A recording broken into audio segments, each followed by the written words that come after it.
Bismillahirrahmanirrahim. Alhamdulillahirabbil alamin wassalatu wassalamu ala asyrafil mursalin nabiyina Muhammadin wa ala alihi wa sahbihi wa man tabi'ahum bi ihsanin ila yaumiddin, amma ba'd. Ayuhal ikhwatul akhawat, jamaah semua yang dirahmati Allah Subhanahu wa taala. Alhamdulillah, kembali Allah Subhanahu wa taala memberikan kita taufik untuk melanjutkan kembali kajian rutin kita, dan semoga Allah Subhanahu wa taala menjadikan amalan atau kegiatan kita ini menjadi amal soleh yang diterima oleh Allah Subhanahu wa taala. Untuk kajian kali ini kita akan membahas atau melanjutkan bahasan kitab Al-Kabair yang kita rujuk ke kitabnya Al-Imam Adz-Dzahabi rahimahullahu taala. Itu masuk kepada atau dalam dosa besar yang ke-48. Dosa besar yang ke-48. Jadi silahkan dibuka bukunya, yaitu halaman 132 dalam buku terjemahnya ini, yaitu perbuatan melampaui batas atau berbuat kerusakan. Baik. Inilah yang insyaallah kita akan bahas, dan Imam Adz-Dzahabi rahimahullah taala di sini banyak menukilkan dalil-dalil hadis-hadis yang berkaitan dengan bab ini, yaitu perbuatan melampaui batas, atau di dalam Arabnya, yakni Imam Adz-Dzahabi menulis al-baghyu, yaitu perbuatan melampaui batas. Tapi untuk kita lebih fokus lagi dengan bahasan ini, dan supaya lebih mengetahui secara umum dalil-dalil yang disampaikan oleh Imam Adz-Dzahabi dalam dosa besar yang ke-48 ini, kita mendengar terlebih dahulu bacaan dari dalil-dalil yang ada di buku ini. Nah. Bismillahirrahmanirrahim. Assalamualaikum. Waalaikumsalam warahmatullahi wabarakatuh. Kata Al-Imam Az-Zahabi, Allah Ta'ala berfirman, A'udzubillahi minasyaitonirrajim, Innamas sabilu 'alal ladzina yazlimuna an-nasa wa yabghuna fil ardi bighairil haqq. Ulaika lahum 'adzabun alim. Sesungguhnya dosa itu atas orang-orang yang berbuat zalim kepada manusia dan melampaui batas di muka bumi tanpa mengindahkan kebenaran. Mereka itu mendapat azab yang pedih. Surah Asy-Syura ayat 42. Nabi SAW bersabda, Innallaha awha ilayya an tawadhu'u hatta la yabghiya ahadun ala ahadin wa la yafkhara ahadun ala ahadin.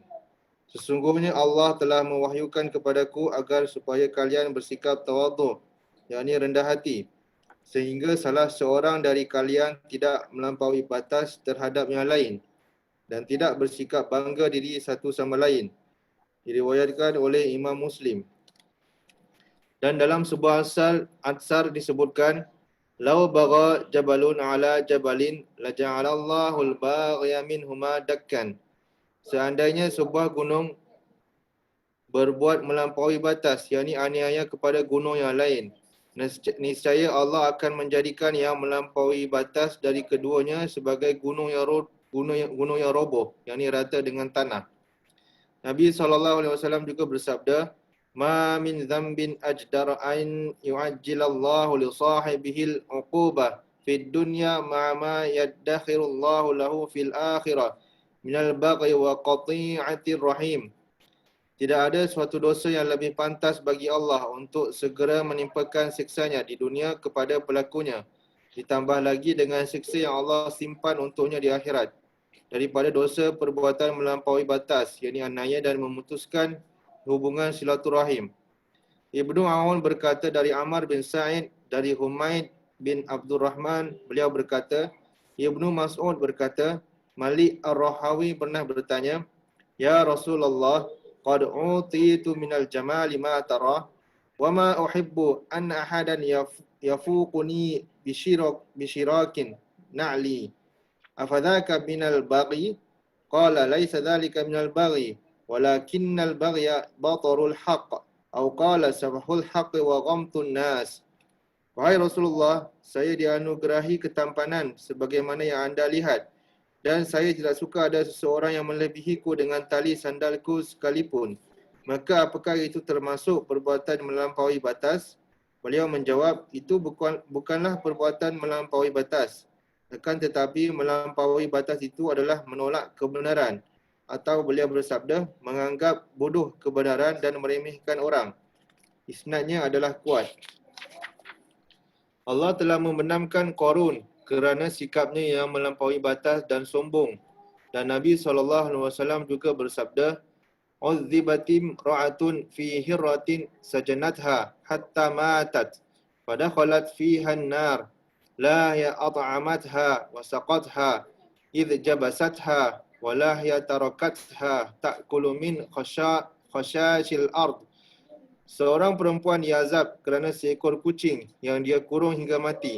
Maka dia masuk neraka kerana itu, yakni kerana dia tidak memberinya makan dan minum ketika mengurungnya. Dan dia juga tidak membiarkannya makan dari binatang rayap tanah. Muttafaq alaih. Kata al-khashash bermakna binatang melata.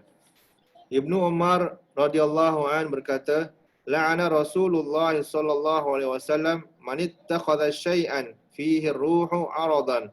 Rasulullah sallallahu alaihi wasallam melaknat orang yang menjadikan sesuatu yang bernyawa sebagai sasaran bidikan, yakni pembunuhan. Muttafaq alaih. Abu Mas'ud berkata, kuntu adribu ghulaman li bis-sawt fasami'tu sawtan min khalfi. I'lam Aba Mas'ud falam afhamil sawt min al-ghadab. Falamma dana minni idha huwa Rasulullah sallallahu alaihi wasallam fa idha huwa yaqul inna Allah aqdaru alaika minka alai. Faqultu la adribu li mamlukan ba'dahu. Aku pernah memukul seorang budakku dengan pecut. Lalu aku mendengar suara dari belakangku mengatakan, ketahuilah wahai Abu Mas'ud. Tetapi aku tidak faham suara itu kerana saya sangat marah. Dan tatkala suara itu mendekat kepadaku, ternyata beliau adalah Rasulullah SAW. Dan beliau bersabda, sesungguhnya Allah lebih kuasa darimu atas anak itu. Maka aku berkata, saya tidak akan memukul seorang pun dari budakku setelah ini. Dalam suatu lafaz lain, fasaqata sautu min yadi min haibati, hingga pecut itu jatuh dari tanganku kerana wibawa beliau. Dan dalam riwayat lain, ya Rasulullah wa hurrun liwajhillah, faqal ama innaka law lam taf'al lalafahatka an-nar. Wahai Rasulullah, dia yakni ku biarkan merdeka kerana mengharap wajah Allah. Maka beliau bersabda, ketahuilah kalau saja engkau tidak melakukan itu, niscaya neraka akan menghancurkanmu. Diriwayatkan oleh Muslim. Nabi SAW juga bersabda, man daraba ghulaman lahu haddan lam ya'ti aw latamahu fa inna kaffaratahu an yu'tiqahu. Barang siapa yang memukul budaknya sebagai hukuman atas perbuatan yang tidak dia lakukan atau menamparnya, maka kafaratnya adalah memerdekakannya. Diriwayatkan oleh Muslim. Nabi SAW juga bersabda, innallaha yu'adzibul ladzina yu'adzibuna an-nas fid dunya. Sesungguhnya Allah mengazab orang-orang yang menyiksa orang di dunia. Diriwayatkan oleh Muslim. Rasulullah SAW pernah melewati seekor keldai yang ditatu dengan besi panas di wajahnya. Maka beliau bersabda, la'anallahu man wasamahu. Semoga Allah melaknat orang yang menatunya, yakni di wajahnya. Isnadnya sahih. Dan Nabi SAW bersabda, man qatala nafsan mu'ahadatan bighairi haqqiha lam yajid raihatal jannah wa inna rihaha la yujadu min masirati 500 amin. Barang siapa yang membunuh seseorang yang memiliki perjanjian, yakni perlindungan suaka tanpa alasan yang benar, maka dia tidak akan mendapatkan wangi surga. Padahal sesungguhnya wanginya dapat tercium dari sejauh perjalanan 500 tahun. Dan ini adalah berdasarkan syarat Muslim. Baik, itulah yang disampaikan oleh Al-Imam Az-Zahabi rahimahullahu ta'ala, dan tentunya sangat jelas dari apa yang kita dengar tadi dan kita ikuti bacaannya. Dari dalil-dalil yang disampaikan oleh Al-Imam Az-Zahabi tentang dosa besar yang ke-48, yaitu al-baghyu. Al-baghyu. Sebelum kita melihat dan membaca dalil-dalil yang disebutkan oleh Imam Az-Zahabi di sini, kita lihat dulu kita lihat apa makna daripada al-baghyu. Apa makna daripada al-baghyu? Karena dosa besar yang ke-48 ini topiknya adalah al-baghyu.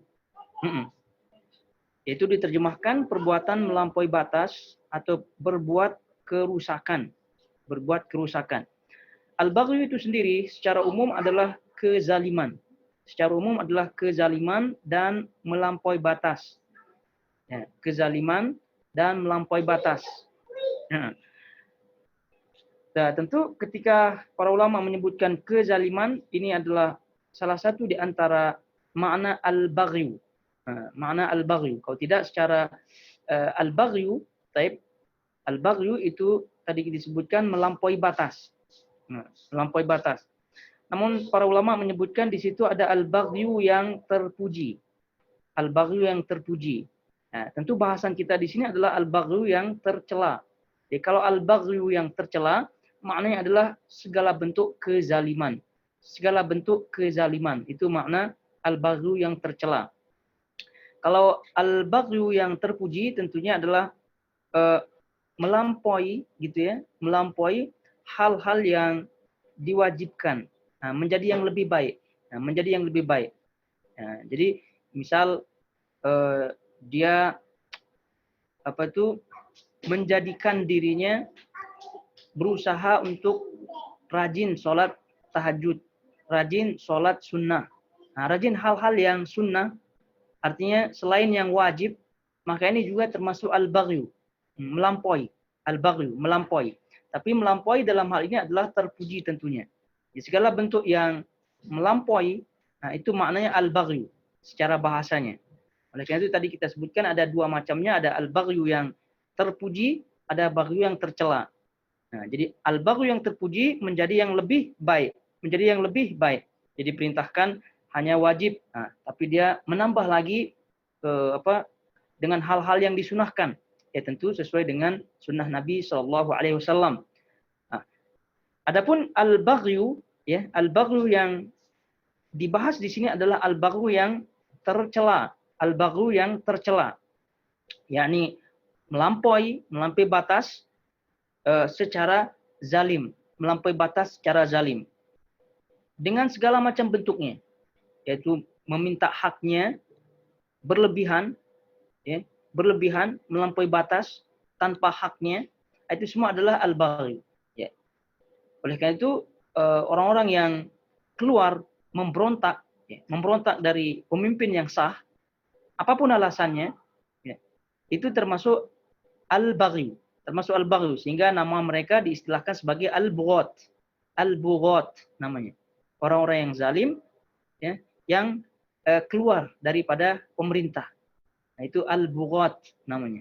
Nah, ini adalah macam-macam daripada al-baghyu itu sendiri. Jadi kalau kita berbicara al-baghyu yang tercela, maka masuk ke dalamnya segala macam kezaliman. Masuk di dalamnya segala macam kezaliman. Jadi kalau kita lihat apa yang disebutkan oleh Imam Az-Zahabi rahimahullahu taala, ini macam-macam dari dalil-dalil yang ada gitu ya. Dalil-dalil yang ada kita lihat Imam Az-Zahabi rahimahullahu taala memasukkan berbagai macam kezaliman dan itu masuk ke dalam al-baghyu.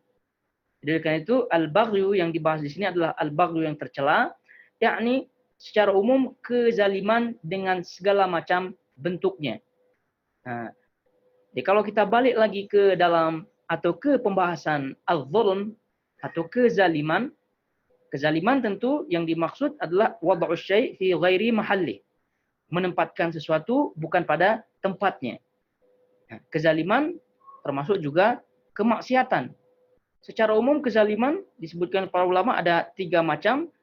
Kezaliman hamba kepada Allah, kemudian kezaliman hamba kepada hamba yang lain, yaitu manusia kepada manusia yang lain, kemudian kezaliman hamba terhadap dirinya.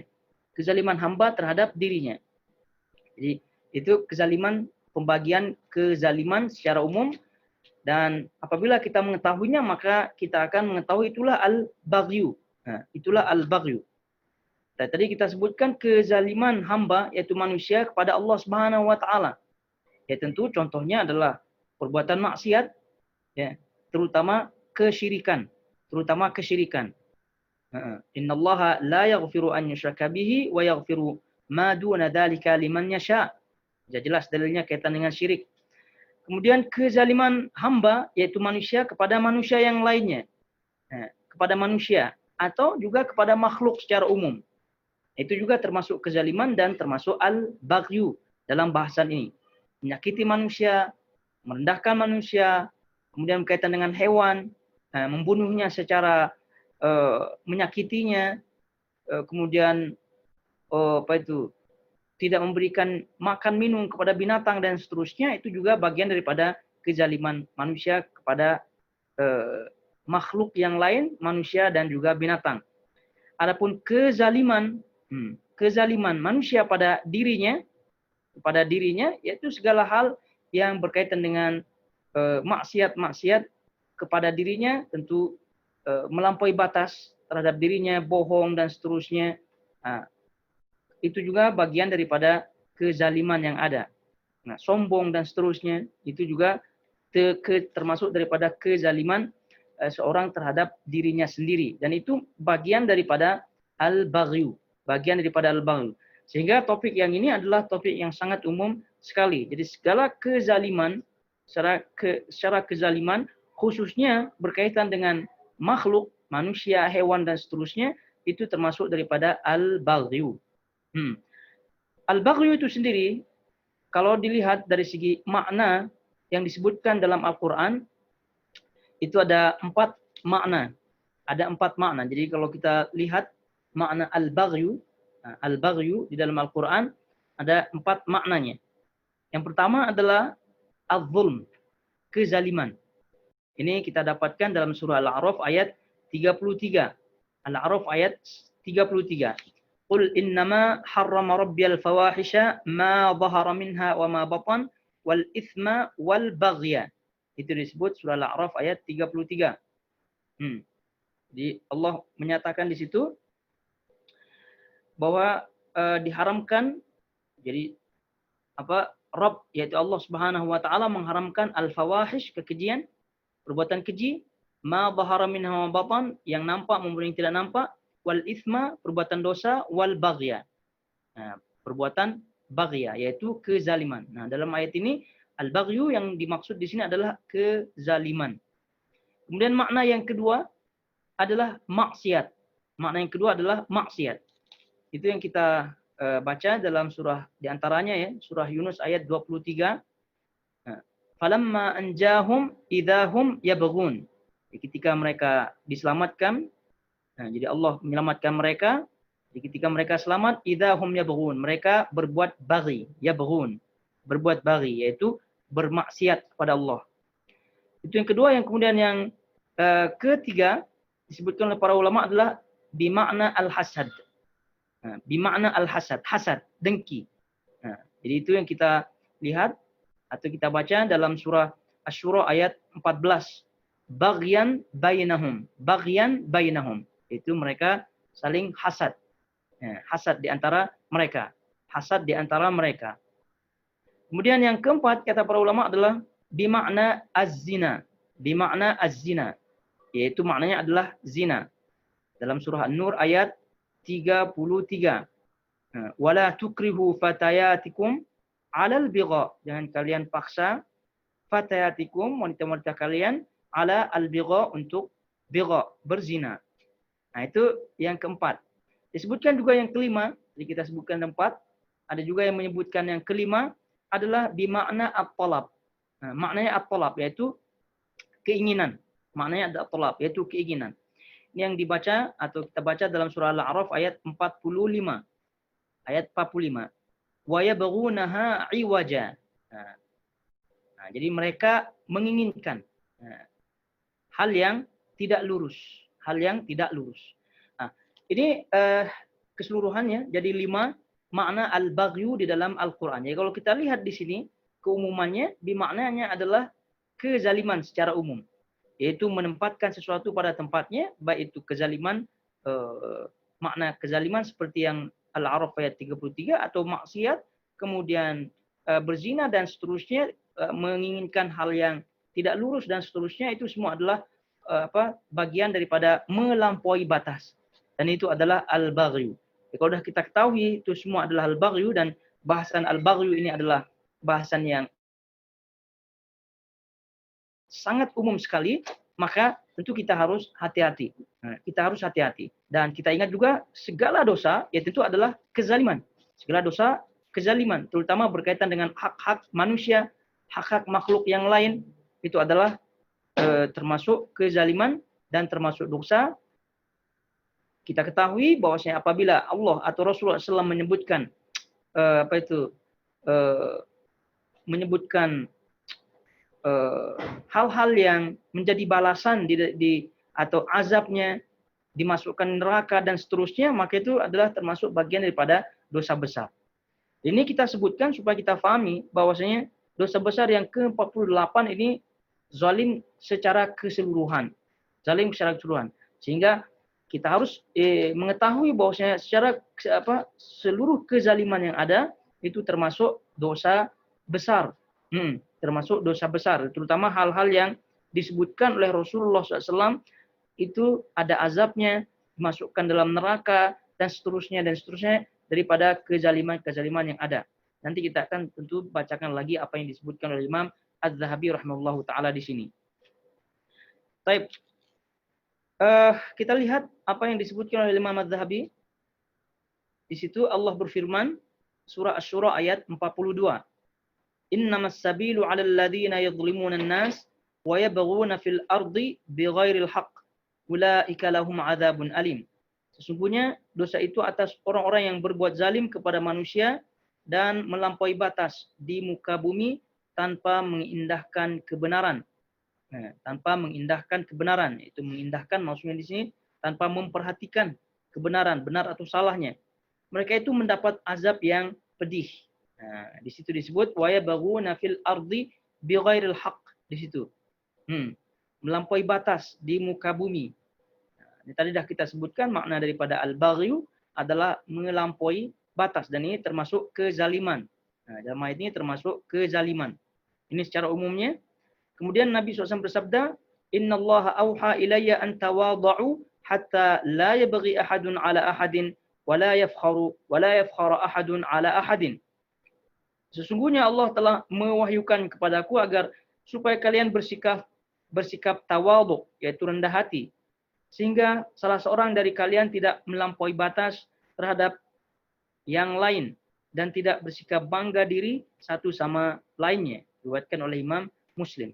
Ini juga tadi kita sebutkan, ini bagian daripada makna zalim, makna kezaliman, yaitu Allah Subhanahu wa taala memerintahkan kita semua untuk tawadhu, supaya kita tidak menzalimi orang lain, tidak menzalimi makhluk lain dan seterusnya. Dan ini makna daripada kita diperintahkan untuk menjauhi sifat zalim. Allah Subhanahu wa taala kita ketahui dalam hadis qudsi riwayat Imam Muslim, Nabi SAW menyebutkan Allah mengharamkan, inni haramtu dzulma ala nafsi. Ini kata Allah Subhanahu wa taala, sungguhnya aku mengharamkan atas diriku kezaliman. Sungguhnya aku mengharamkan kezaliman atas diriku. Fala tadzalamu. Maka janganlah kalian saling menzalimi. Janganlah kalian saling menzalimi. Dalam arti jangan kalian saling merendahkan, dan makna daripada kezaliman secara umum termasuk bagiannya adalah al-baghyu. Itu adalah semua bentuk hal-hal yang diharamkan. Allah mengharamkan dirinya dari sifat zalim, yang kita ketahui bersama Allah termasuk daripada sifat Allah adalah al-adl, karena Allah Subhanahu wa taala Maha Adil. Jadi tidak ada kezaliman dari sifat-sifat Allah Subhanahu wa taala. Jadi Allah Subhanahu wa taala mengazab hamba-hambanya karena mereka berhak mendapatkan azab tersebut berdasarkan keadilannya, berdasarkan keadilan Allah Subhanahu wa taala. Kemudian disebutkan, dan dalam sebuah athar disebutkan, lau bagha jabalun ala jabalin la ja'alallahu al-baghi minhuma dakka. Disebutkan dalam sebuah athar. Ini athar ini diriwayatkan atau dari Ibnu Abbas radhiyallahu taala anhu. Ya.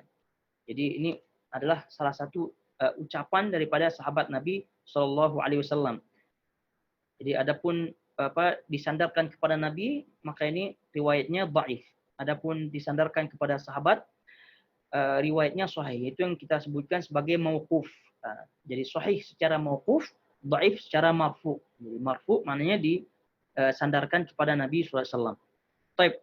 Disebutkan di sini, seandainya sebuah gunung berbuat melampaui batas, yaitu aniaya, zalim, kepada gunung yang lain, niscaya Allah akan menjadikan yang melampaui batas dari keduanya sebagai gunung yang roboh, yaitu rata dengan tanah.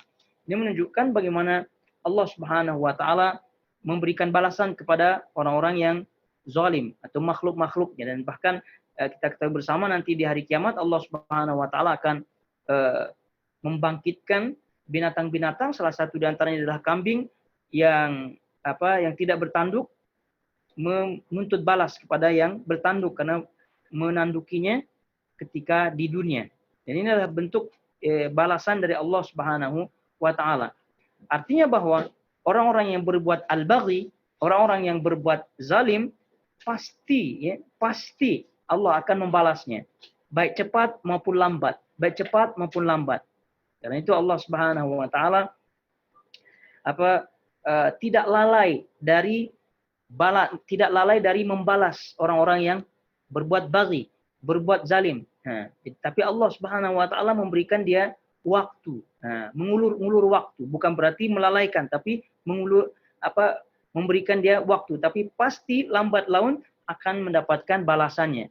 Dan terkhusus perbuatan menzalimi makhluk, terkhusus perbuatan al-baghi ini, Allah Subhanahu wa taala sebutkan akan mempercepat azabnya, mempercepat balasannya sebelum dibalas nanti di hari akhirat. Dan itu yang disebut oleh Nabi SAW dalam nukilan Imam Az-Zahabi di sini. Kita baca, Nabi juga bersabda, "Ma min dzambin ajdara an yu'ajjilallahu bi sahibihi al-'uqubata fid dunya ma'a ma yaddakhirullahu lahu fil akhirati min al-baghi wa qati'atir rahim."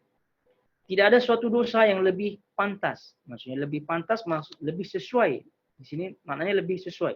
Tidak ada suatu dosa yang lebih sesuai, yang lebih tepat, lebih sesuai bagi Allah untuk disegerakan, untuk Allah segera menimpakan siksanya di dunia kepada pelakunya, kemudian ditambah lagi dengan siksa yang Allah simpan untuknya di akhirat daripada dosa perbuatan melampaui batas, aniaya, menzalimi, gitu. Menzalimi, terutama menzalimi makhluk, menzalimi orang. Dan memutuskan hubungan silaturahim. Walaupun memutuskan hubungan silaturahim yang termasuk kezaliman juga, al-baghi juga, tapi disebutkan menunjukkan bahwasanya perbuatan ini sangat luar biasa. Sangat luar biasa di sisi Allah Subhanahu wa taala, dan berkaitan dengan ini pernah kita bahas. Artinya bahwa dari hadis ini diketahui Allah Subhanahu wa taala akan mempercepat balasannya. Dan ini bagi Allah Subhanahu wa taala sangat-sangat tepat, sangat-sangat sesuai untuk diberikan balasan sebelum nanti dibalas pada hari akhirat, yaitu kezaliman al-baghyu, kezaliman kepada kepada makhluk, kepada manusia ketika bermuamalah dengan manusia. Oleh itu ini di sini harus hati-hati bagaimana seorang bermuamalah dengan kawannya, jangan sampai merendahkannya, jangan sampai menyakitinya. Kalau dia menjadi pemimpin, jangan sampai tidak berbuat adil kepada rakyatnya. Jangan sampai menyakiti rakyatnya. Jangan sampai pilih kasih kepada rakyat satu dengan rakyat yang lain. Jangan sampai nepotisme, gitu. Dan seterusnya. Apabila memiliki anak buah, jangan sampai dizalimi anak buahnya. Apabila memiliki pembantu, apabila memiliki binatang dan seterusnya, itu semua jangan sampai sekali lagi berbuat zalim. Dan adapun berkaitan dengan kezaliman yang ada, intinya tidak memberikan haknya, kemudian hanya hak-haknya dia saja yang dia minta dan seterusnya, termasuk salah satu di antara kezaliman bagi mereka yang memiliki anak buah, pembantu, pesuruh dan seterusnya adalah tidak membayarnya tepat waktu, tidak membayarnya tepat waktu. Dan ini hendaknya betul-betul hati-hati, dan ini adalah termasuk kezaliman. Kezaliman kepada makhluk Allah Subhanahu wa taala, baik manusia maupun makhluk Allah yang lainnya dari binatang dan seterusnya, itu termasuk bagian daripada al-baghyu. Dan itu kata Allah Subhanahu wa taala dalam hadis ini, itu akan dipercepat begitu. Akan dipercepat balasannya oleh Allah Subhanahu wa taala sebelum nanti akan dibalas di hari akhirat. Nah, ini harus diperhatikan baik-baik, yaitu berkaitan dengan muamalah dengan manusia. Muamalah dengan manusia. Jadi tadi kita sebutkan, hati-hati ketika kita berkawan dan seterusnya, ketika kita memiliki anak buah dan seterusnya, ketika jadi bos, pemimpin dan seterusnya, itu hendaknya jangan sampai menjadi orang-orang yang zalim. Dan itu kalau kita melihat apa yang ada pada diri Rasulullah SAW, itu sangat-sangat luar biasa dari contoh Rasulullah SAW bersifat adil. Karena lawan daripada zalim adalah keadilan. Yaitu keadilan menempatkan sesuatu pada tempatnya. Nah, kemudian dilanjutkan dengan atau oleh para sahabat Nabi SAW, Abu Bakar, Umar. Bagaimana mereka memimpin manusia, memimpin kaum muslimin. Sehingga mereka rela miskin. Agar mereka terjauh daripada sifat-sifat zalim, sifat-sifat al-baghyu. Karena sekali lagi, sifat al-baghyu dengan segala macam bentuknya tadi kita sebutkan, itu dipercepat oleh Allah Subhanahu wa taala balasannya. Nah, bagaimana bentuknya? Allah Subhanahu wa taala Maha Kuasa untuk memberikan balasan. Sakitlah, tidak berkahlah, dia diganggu orang lah, atau bahkan kekuasaannya diturunkan oleh Allah Subhanahu, dihilangkan oleh Allah Subhanahu wa taala, diberikannya berbagai macam bala dan seterusnya. Itu adalah bagian daripada balasan yang diberikan oleh Allah Subhanahu wa taala kepada orang-orang yang zalim, kepada orang-orang yang berbuat al-baghyu di dunia sebelum di akhirat. Semoga Allah Subhanahu wa taala menyelamatkan kita daripada sifat al-baghyu ini dengan segala macamnya. Kemudian kata beliau rahimahullahu taala, Imam Az-Zahabi, Ibnu Aun berkata dari Amr bin Sa'id, dari Humaid bin Abdurrahman, beliau berkata, Ibnu Mas'ud berkata, Malik Ar-Rahawi pernah bertanya, Ya Rasulullah, qad u'titu minal jamali ma tara, wa ma uhibbu anna ahadan yafuquni bisyirakin ay na'li, afadhaka minal baghi? Qala laysa dhalika minal baghi, walakin al-baghya batarul haqq, atau qala safahul haqq wa ghamtun nas. Di sini disebutkan, wahai Rasulullah SAW, saya dianugerahi ketampanan, yaitu wajah yang bagus, handsome. Wajah yang handsome, sebagaimana yang Anda lihat. Gini jujur ya, ini kepada Rasulullah SAW tentunya.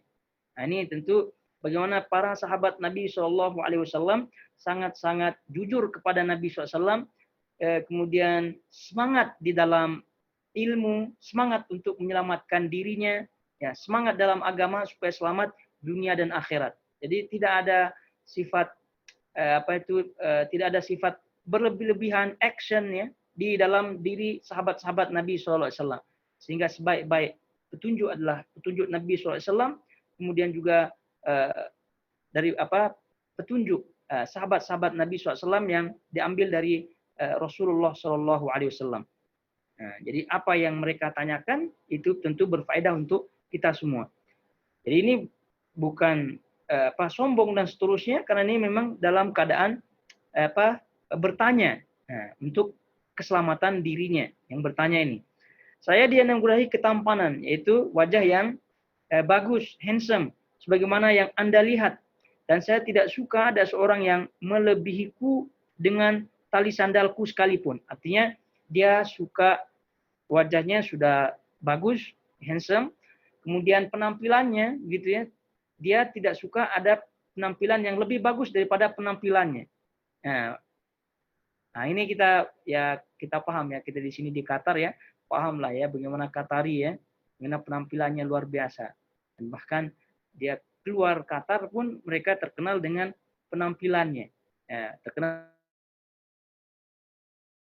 penampilannya, bagaimana bajunya yang luar biasa, rapi, gutrohnya, ya pahamlah kita ya. Nah, itulah sekira gitu bentuknya ini. Nah, maka apakah itu termasuk perbuatan al-baghyu? Nah, afadaka min al-baghi? Apakah itu termasuk al-baghyu? Tadi kita sebutkan melampaui batas, berlebihan gitu. Berlebihan maknanya di sini berlebihan yang tercela. Karena tadi kita sebutkan al-baghyu ada dua, yang terpuji dengan yang tercela. Apakah ini melampaui batas, berlebihan, yang tercela tentunya? Beliau menjawab, Rasulullah SAW menjawab, itu bukanlah perbuatan melampaui batas. Ya. Akan tetapi melampaui batas itu adalah menolak kebenaran, atau beliau bersabda menganggap bodoh kebenaran dan meremehkan orang. Nah, ini mirip-mirip sebagaimana yang disebutkan oleh Nabi SAW ketika beliau mendefinisikan al-kibr. Ketika beliau mendefinisikan al-kibr, yaitu kesombongan. Kata beliau, al-kibr batarul haq wa ghamtun nas. Batarul haq wa ghamtun nas. Nah, itu menolak kebenaran dan merendahkan manusia. Nah, ini kata Nabi SAW, al-baghyu adalah ini juga sama, yaitu menolak kebenaran dan meremehkan orang. Nah, menolak kebenaran dan meremehkan orang. Berarti maknanya al-baghyu sama dengan al-kibr. Al-baghyu sama dengan al-kibr. Mungkin tadi kita sebutkan yang melampaui batas secara umum itu adalah al-baghyu. Nah, yang tercelanya itu segala bentuk macam kezaliman. Segala bentuk macam kezaliman. Baik kezaliman pada dirinya sendiri ataupun kezaliman pada orang lain. Nah, kezaliman pada orang lain. Nah, sahabat Nabi SAW yang ada dalam riwayat ini, sahabat Nabi SAW yang ada dalam riwayat ini bertanya kepada Rasulullah SAW karena tidak ingin penampilannya, tidak ingin keinginannya, gitu, sifatnya ini menjadi hal yang menjadi dosa di sisi Allah Subhanahu wa taala, sehingga beliau perlu bertanya. Nah, ternyata hal itu tidak menjadi tidak termasuk al-baghyu, tidak masuk kesombongan. Tidak masuk kesombongan. Ya, cuma harus benar-benar dijaga hatinya gitu. Dijaga hatinya. Karena orang-orang seperti ini ya kebanyakannya susah jaga hati gitu ya. Tapi tidak masalah, yang penting sudah ada hukum asalnya dari Nabi SAW, selama style atau selama pakaian yang kita pakai adalah pakaian halal, kemudian selama pakaian yang kita pakai kita dapatkan dari yang halal, kemudian kita tidak memaksakan diri, artinya kita beli dengan hutang, kita beli kita dapatkan dengan minta-minta gitu. Ya, selama itu semua halal, kemudian tidak memberatkan diri, keluarga dan seterusnya, maka ini tidak masalah. Nah, cuma disetting hatinya, jangan sampai ketika dia pakai itu dia tidak mau bergaul dengan orang-orang yang yang rendahan, atau tidak mau bergaul dengan orang miskin dan seterusnya, karena itu adalah bentuk ghamtun nas, yaitu meremehkan, merendahkan manusia. Nah, adapun kira-kira kalau dirinya selamat dari itu semua, maka silahkan, tidak masalah. Karena ini sudah ada kaedahnya dari Rasulullah SAW. Di batarul haq wa ghamtun nas, yaitu menolak kebenaran. Jadi ketika berpakaian, kalau ada sunnah-sunnah Rasulullah SAW ketika berpakaian, maka jalankan pakaian tersebut. Jangan gara-gara style, ya, jangan gara-gara gaya, lalu dihantamnya larangan Rasulullah SAW. Tidak dipakainya sunnah Rasulullah SAW. Ya, laki-laki contohnya tidak boleh isbal, tidak boleh isbal. Ya, pakaiannya melampaui, melebihi kakinya atau mata kakinya. Jangan gara-gara style, gara-gara desain, gara-gara model dan seterusnya. Jadi dihalalkan itu semua. Ini maksudnya batul haq. Tidak. Ya, maka kalau udah demikian, kalau itu semua dilanggar gitu ya, termasuk al-baghi. Termasuk al-baghi. Jadi al-baghi adalah ya sesuai dengan syariat, menerima kebenaran dan tidak meremehkan orang lain. Nah, adapun penilaian manusia gitu, karena terlalu harum kita punya minyak wangi, penilaian manusia, penilaian orang lain karena jubah kita masya Allah rapi terus, gutrohnya rapi terus, gitu ya, bersih kulitnya rapi terus dan seterusnya, itu urusan mereka, gitu ya, urusan mereka. Yang jelas tadi sudah kita sebutkan, ini kaidah dari Rasulullah SAW, kita dapatkan halal, kita tidak memberatkan diri kita, tidak memberatkan keluarga kita, artinya tidak dengan utang dan seterusnya, maka silahkan. Itu tidak masalah. Yang jelas ketika kita berpenampilan jangan sampai menabrak ya, melanggar aturan-aturan Allah Subhanahu wa taala, dan juga selanjutnya jangan sampai meremehkan orang-orang lain ya, sehingga tidak mau bergaul dengan orang miskin dan seterusnya dan seterusnya. Baik. Kemudian kita lihat halaman berikutnya, halaman 134. Kata Imam Az-Zahabi di sini, Allah telah membenamkan Qarun karena sikapnya yang melampaui batas dan sombong. Ya, kita tahu bersama siapa Qarun ini. Itu memiliki harta yang luar biasa, ya, sehingga kunci gudangnya itu, store-nya itu dipikul oleh banyak orang. Itu luar biasa. Ini menunjukkan kekayaan yang luar biasa. Namun kekayaannya tidak menyelamatkan dirinya, karena kekayaannya justru membawanya kepada sifat al-baghyu, melampaui, menzalimi dirinya, menzalimi orang lain, sombong, lupa kepada Allah Subhanahu wa taala sebagai yang memberikannya. Sehingga kita ketahui bersama Allah benamkan dia dan dengan hartanya ke dalam tanah. Sehingga menjadilah harta-harta yang didapatkan di dalam tanah, walaupun jauh dari kampung Qarun, ya, itu di Nusantara kalau ditemukan benda-benda berharga di dalam tanah, itu namanya disebut harta Qarun. Nah, sampai demikian. Taib. Kemudian dan Nabi juga bersabda, "Udzibat imra'atun fi hirratin sajanatha hatta matat, fadakhalat fiha an-nar, la hiya at'amatha wa saqatha id habasatha wala hiya tarakatha ta'kulu min khashashi al-ard." Nah, ini seorang perempuan diazab karena seekor kucing yang dia kurung hingga mati. Maka dia masuk neraka karena itu. Itu karena dia tidak memberinya makan dan minum ketika mengurungnya, dan dia juga tidak membiarkannya makan dari binatang rayap tanah. Muttafaq alaih. Al-khashash bermakna binatang melata. Ini gambaran bagaimana kezaliman itu atau al-baghyu, ya. Al-baghyu adalah kezaliman. Ya, secara umum baik zalim pada diri sendiri, zalim kepada orang lain, dan juga makhluk Allah Subhanahu wa taala yang lainnya dari binatang dan seterusnya. Ya, contoh ini seorang wanita diazab oleh Allah Subhanahu wa taala karena mengurung kucing. Nah, mengurung kucing maknanya membiarkan dia di satu bilik, ya, satu kamarnya, tidak memberikan dia makan sehingga kelaparan, kemudian mati. Nah, ini termasuk adalah perbuatan al-baghyu, kemudian termasuk perbuatan dosa besar. Ya, jenis-jenis perbuatan seperti ini adalah al-baghyu tadi kita sebutkan, maka Allah akan menyegerakan balasannya di dunia sebelum di akhirat. Itu apabila dia menzalimi binatang, al-baghyu pada binatang, apalagi al-baghyu pada manusia. Itulah hati-hati. Allah Subhanahu wa taala lambat laun, ya, cepat maupun lambat Allah akan membalasnya, dan Allah akan mempercepat malah. Na'udzubillah min dzalik. Sebab itu hati-hatilah bagi mereka yang memiliki tanggungan, ya, tanggungan dari manusia seperti anak-anak, istri, kemudian pembantu dan seterusnya, termasuk ini kucing, binatang dan seterusnya. Nah, itu hati-hati, jangan sampai menzalimi mereka. Kemudian Ibnu Umar berkata, la'ana Rasulullah SAW man ittakhadha syai'an fihi ar-ruhu gharaban. Rasulullah SAW melaknat orang yang menjadikan sesuatu yang bernyawa sebagai sasaran bidikan, pembunuhan. Muttafaq alaih. Nah, ini termasuk bagian daripada kezaliman al-baghyu, melampaui batas. Melampaui batas. Jadi ini ceritanya banyak diantara atau orang-orang dahulu gitu ya, menjadikan binatang seperti ayam, ya, seperti ayam, itik, ya, kemudian burung gitu ya, menjadi sasaran, ya, sasaran lemparan. Ya, entah itu alasannya latihan lah, entah alasannya itu main-main dan seterusnya. Maka ini tidak dibenarkan. Nah, ini Nabi SAW melaknat hal itu. Jangan sampai memain-mainkan ayam, ya, tentang ayamnya tidak cepat berlari, jadi lempar-lempar. Kemudian binatang yang lain, semua binatang-binatang yang lain. Ya, apalagi manusia tentunya.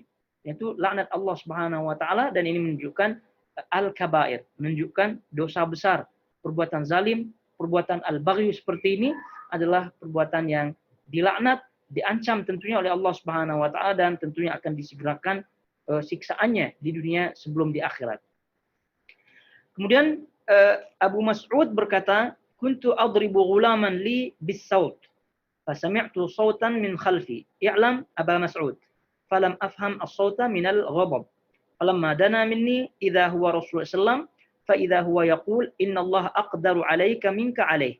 Faqultu la adribu li mamlukan ba'da." Aku pernah memukul seorang budakku, yaitu seorang hamba saya. Seorang hamba saya dengan pecut. Lalu aku mendengar suara dari belakangku mengatakan, "Ketahuilah, wahai Abu Mas'ud." Tetapi aku tidak paham suara itu, artinya tidak mengenali suara itu, karena saya sangat marah. Ini sangat logik ya. Jika orang itu marah, biasanya mana sempat mengetahui, mengenali suara orang. Dan tatkala suara itu mendekat kepadaku, ternyata beliau adalah Rasulullah SAW. Dan beliau bersabda, "Sesungguhnya Allah lebih kuasa darimu atas anak itu, atas hamba tersebut." Maka aku berkata, saya tidak akan memukul seorang pun dari hambaku setelah ini.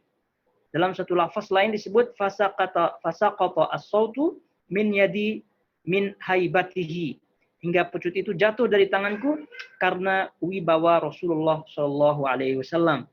Ini tentu gambaran yang luar biasa dari Rasulullah SAW, kemudian dari sahabat Nabi SAW, bagaimana beliau sangat wibawa ya di hadapan sahabat-sahabat beliau, kemudian sahabat-sahabat beliau bagaimana mendengar Rasulullah SAW, mentaati Rasulullah SAW.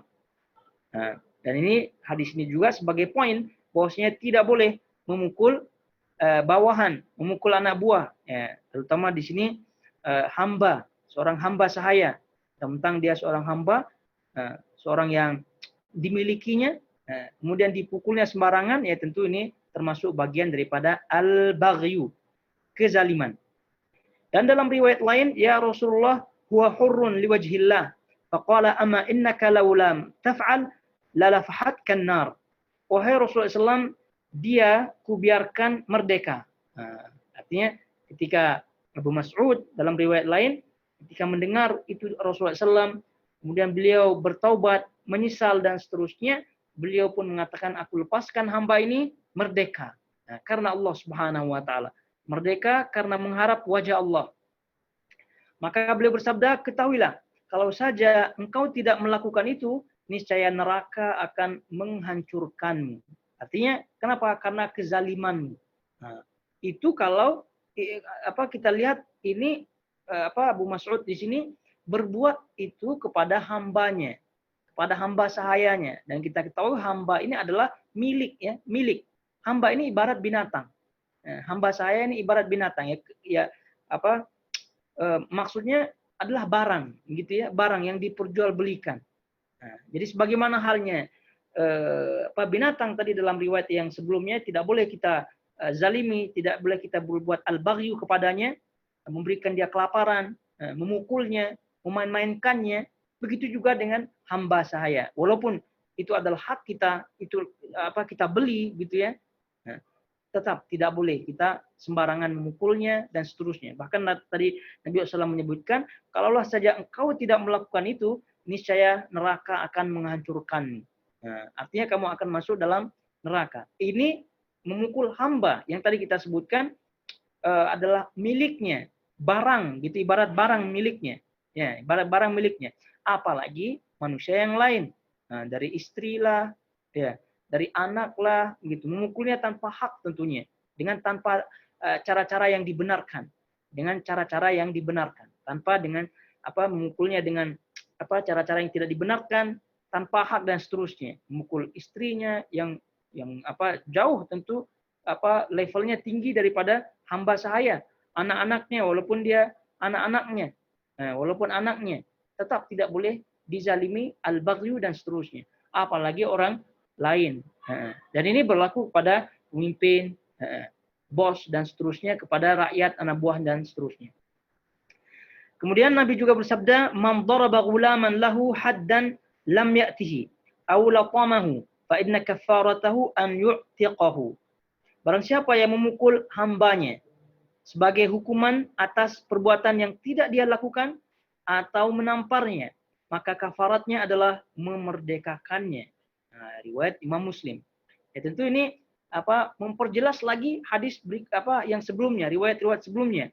Bagaimana Rasulullah SAW menjaga hak-hak seorang hamba, walaupun dia hamba, ya, tapi tetap makhluk Allah Subhanahu Wa Taala.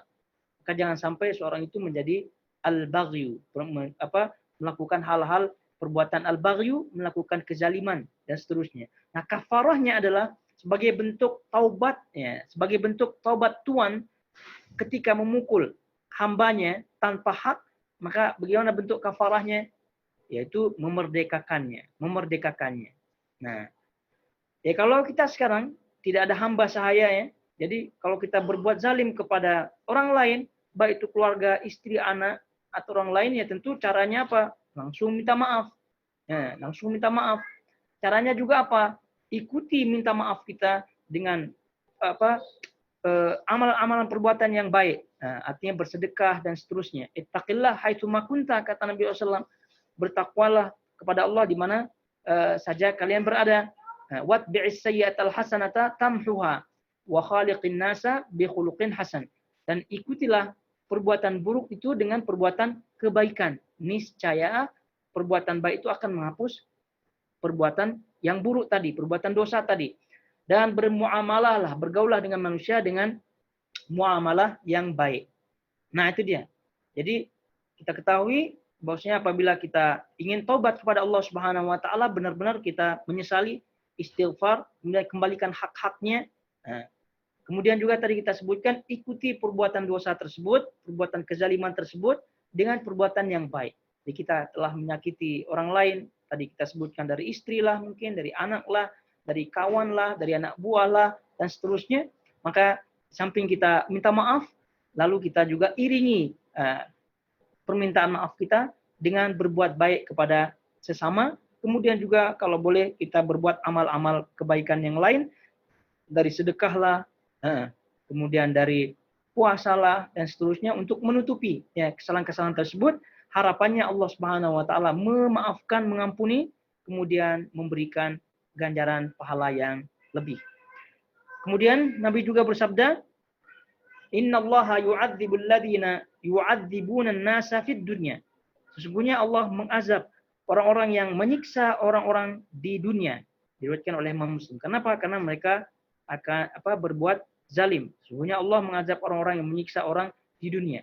Nah, itu bagaimana tidak dibayangkan ya, bagaimana azab yang diberikan oleh Allah Subhanahu Wa Taala kepada orang-orang yang menganiaya manusia, ya, menzalimi manusia, pemimpin menzalimi rakyatnya, ya, dengan segala bentuk macam penganiayaan, kezaliman dan seterusnya. Naudzubillah min dzalik. Yaitu Allah Subhanahu Rasulullah SAW menyebutkan kullukum ra'in wa kullukum mas'ulun an ra'iyati. Kalian semua adalah pemimpin, maka kalian akan dimintai pertanggungjawaban atas apa yang kalian pimpin. Jangan sampai apa yang kita pimpin yang kecil ya, keluarga kita jangan sampai teraniaya gitu. Kemudian merasa dizalimi dan seterusnya.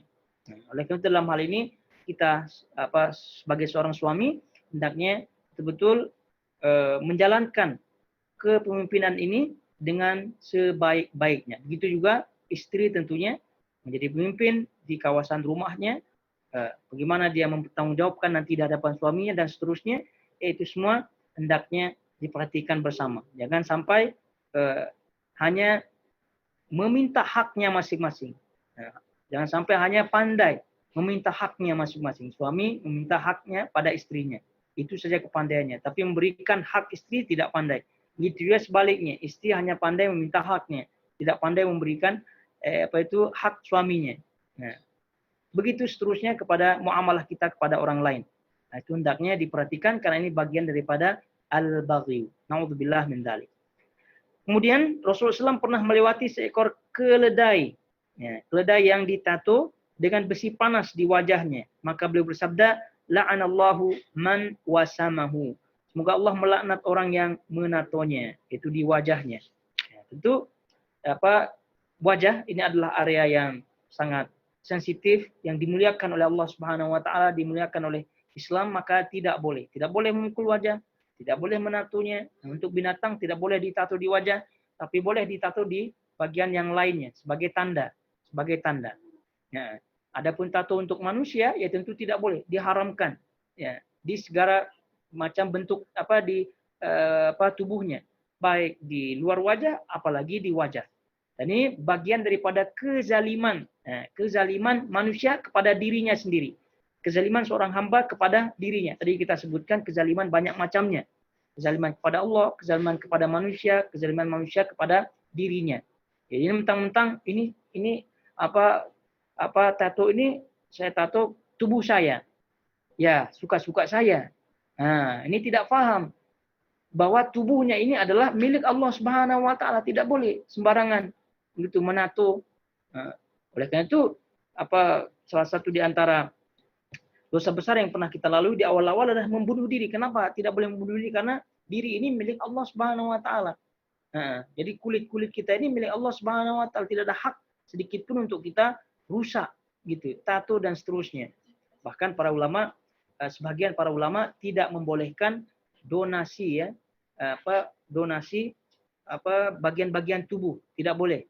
Nah, tidak boleh. Nah, kenapa? Karena manusia itu tidak berhak untuk memberikan kepada orang lain. Kenapa? Karena dia bukan haknya. Sampai begitunya. Nah, sebagian pendapat para ulama tidak membolehkannya. Nah, kenapa? Karena berdasarkan itu adalah bukan haknya, yaitu hak Allah Subhanahu wa taala. Nah, jadi dari sini diketahui bahwasanya menato diri atau juga bahkan naudzubillah orang lain ini termasuk perbuatan al-baghyu dan termasuk perbuatan dosa besar. Kemudian yang terakhir, dan Nabi SAW bersabda, man qatala nafsan mu'ahadatan bighairi haqqiha lam yajid raihatal jannah wa inna rihaha la yujadu min masirati 500 am. Barang siapa yang membunuh seseorang yang memiliki perjanjian, perlindungan atau suaka tanpa alasan yang benar, maka dia tidak akan mendapatkan wangi surga. Padahal sesungguhnya wanginya dapat tercium dari sejauh perjalanan 500 tahun. Dan ini adalah berdasarkan syarat Muslim. Nah, artinya riwayat ini sahih. Ini berkaitan dengan membunuh orang kafir, yaitu kafir mu'ahad. Kafir itu banyak macamnya. Kita ketahui ada kafir zimmi, kafir mu'ahad, ada kafir harbi. Nah, yang boleh dibunuh adalah kafir harbi. Adapun kafir zimmi, kafir mu'ahad, artinya kafir-kafir yang dilindungi ini, yang tidak memusuhi atau tidak memerangi langsung, itu tidak boleh dibunuh. Dan apabila dibunuh, maka ini balasannya luar biasa dari Allah Subhanahu wa taala. Azabnya luar biasa, yaitu tidak mendapatkan wangi surga, wanginya saja tidak tercium olehnya, tidak dapat mencium wangi surga, apalagi memasuki surga. Naudzubillah min dzalik. Oleh karena itu, bom sana, ya, bom sini, teroris gitu, teror sana, teror sini dari sebagian kaum muslimin yang berhaluan ya, bermazhab khawarij, mengkafirkan orang sana, mengkafirkan orang sini. Terjadi tadi bom sana, bom sini, bunuh sana, bunuh sini, seperti yang dilakukan oleh Daesh ya, Daesh, ISIS. Kemudian juga sebelumnya yang kita ketahui Al-Qaeda, kemudian GI dan seterusnya. Di Nusantara kita juga ada hal-hal seperti itu yang bermazhab seperti itu. Naudzubillah min dzalik. Itu semua adalah bagian daripada talbis ilbis, dan kita ketahui bersama bahwa itu adalah perbuatan dosa besar dan termasuk perbuatan al-baghyu, perbuatan kezaliman. Islam berlepas diri daripada perbuatan-perbuatan tersebut, walaupun mereka orang-orang tersebut mengklaim dirinya menegakkan Islam dan bahkan ya suaranya lantang gitu ya, ini semua untuk menegakkan khilafah. Naudzubillah min dzalik. Bukan khilafah, malah justru menghancurkan Islam itu sendiri. Baik, ayyuhal ikhwatul akhwat, jamaah semua yang dirahmati Allah Subhanahu wa taala. Jadi intinya seluruh kezaliman yang ada ya, baik kezaliman kepada Allah ya, terutama dalam hal ini kezaliman pada orang lain, maka tentunya ini hendaknya kita jauhi bersama, karena ini adalah bagian daripada al-baghyu, bagian daripada melampaui batas. Bagaimana kita bermuamalah dengan manusia tadi kita sebutkan. Kemudian kita dalam pekerjaan di office pernah kita sebutkan kaitannya dengan ghulul, memakai barang-barang office bukan pada tempatnya. Kemudian menerima hadiah, ya pernah kita sebutkan hadayal ummal ghulul, kata Nabi SAW. Hadiah yang diterima oleh pekerja atas pekerjaannya itu adalah ghulul, itu adalah termasuk harta yang ghulul, yaitu harta haram, yang nanti akan menjadikan penyebabnya masuk neraka. Alhamdulillah. Berkaitan dengan hadiah-hadiah ini pernah kita bahas tentunya, dan itu kita ulangi lagi karena ini adalah bagian daripada al-baghyu, Nah, yaitu hadiah-hadiah yang dimaksud adalah hadiah yang tidak resmi ya. Kalau hadiah yang resmi dari office itu tentu tidak masalah. Adapun hadiah yang tidak resmi ya, dari customer lah kalau dia ini dan seterusnya, itu yang dimaksud, dan ini pernah kita rincikan bersama. Baik, jadi intinya banyak sekali kezaliman-kezaliman yang ada, dan itu bagian daripada al-baghyu, hendaknya kita jauhi bersama, dan semoga Allah Subhanahu wa taala memberikan kita taufik ya untuk menjauhi segala macam al-baghyu, segala macam melampaui batas, segala macam kezaliman, sehingga kita bertemu dengan Allah Subhanahu wa taala dalam keadaan bersih dari kezaliman, daripada al-baghyu, baik itu dari dosa kecil ataupun dosa besar. Kita, keluarga kita, dan juga seluruh kaum muslimin. Sampai di sini kiranya kajian kita. Adapun Jumat depan, karena kitab tauhid sudah sudah habis, maka rencana insyaallah kita akan membahas kitab Kasyfus Syubhat insyaallah ya. Nanti insyaallah mudah-mudahan Abu Rizki menemukan mencari gitu ya, mudah-mudahan mendapatkan kitabnya kecil ya, Kasyfus Syubhat, yang mudah-mudahan sudah ada terjemahnya. Nah, nanti kita umumkan kembali berkaitan dengan kitab baru ini. Nah, jadi tetap kita selang-seling kitab Kasyfus Syubhat, kitab Al-Kabair, kemudian kitab yang baru insyaallah kita akan bahas. Semoga Allah Subhanahu wa taala memberikan taufik untuk tetap lancar kajian walaupun masih memakai sistem online seperti ini. Semoga Allah juga tidak lupa kita berdoa, semoga Allah mempercepat, mengangkat wabak COVID-19 ini sehingga kita bisa beraktivitas seperti sedia kala. Barakallahu fiikum, wassallallahu ala nabiyina Muhammad wa ala alihi washabbihi wasallam. Wassalamualaikum warahmatullahi wabarakatuh. Nah, kalau ada pertanyaan silakan. Ini ada pertanyaan.